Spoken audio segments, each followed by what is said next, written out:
The Book of Supreme World Ordering Volume 1, Shao Yong皇极經世書. A full translation and commentary on Shao Yong's masterwork of time, order, and the rise and fall of the world, by Laing Z. Matthews, Book 1 of 5. The Book of Supreme World Ordering, Volume 1 of the Book of Supreme World Ordering, opens one of the most ambitious cosmological works in the Chinese tradition. This is the threshold volume of a 5-book series, presenting a complete translation and commentary on Shao Yong's masterwork of time, order, and the rise and fall of the world.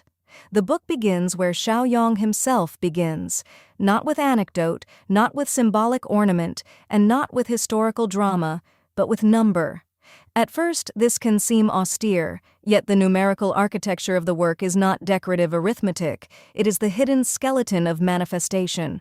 Through vast cycles of origin, assembly, movement, and worldly unfolding, Shao Yong shows that time is not an empty stream, and history is not a heap of disconnected events. The world unfolds through recurrence, proportion, phase, and return. Number, in this vision, is the first visible sign that reality is structured. Volume 1 therefore lays the indispensable foundation for the entire series. Here the reader enters the great cyclical logic that governs the rest of the work, nested temporal units, repeating but non-identical patterns, hidden articulation beneath visible change, and the relation between cosmic sequence and historical process. These chapters teach the reader how to think structurally before the later volumes move into sound, manifestation, the body, and the more explicit philosophy of the observing things material. This opening volume also introduces one of the deepest themes in Shao Yong's thought. Recurrence is not repetition.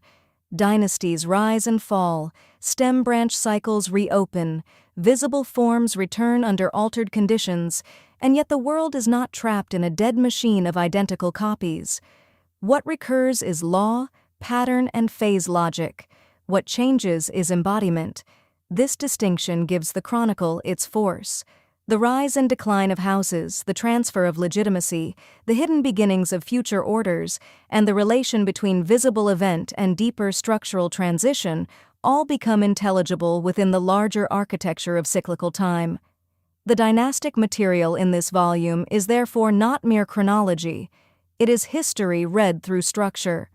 Stem-branch runs, block openings, exposed middles, late-phase transfer points, and recurrent shifts in political order are treated not as isolated facts, but as signs within patterned time.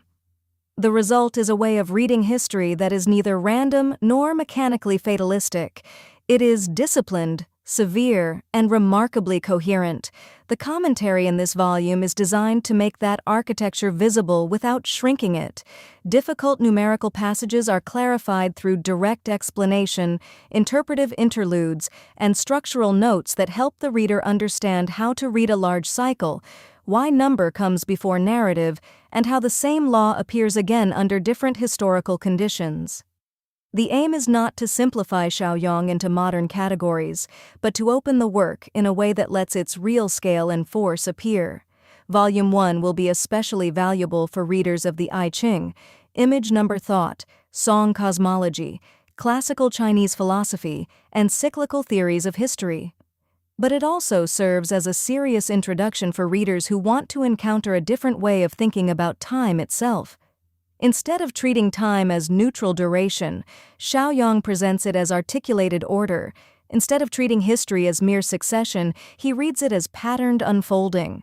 Instead of beginning with visible event, he begins with the hidden numerical logic that makes event possible. As the first volume of the series, this book is both demanding and foundational. It teaches the reader how to stand inside Shao Yong's world before moving deeper into its later expressions.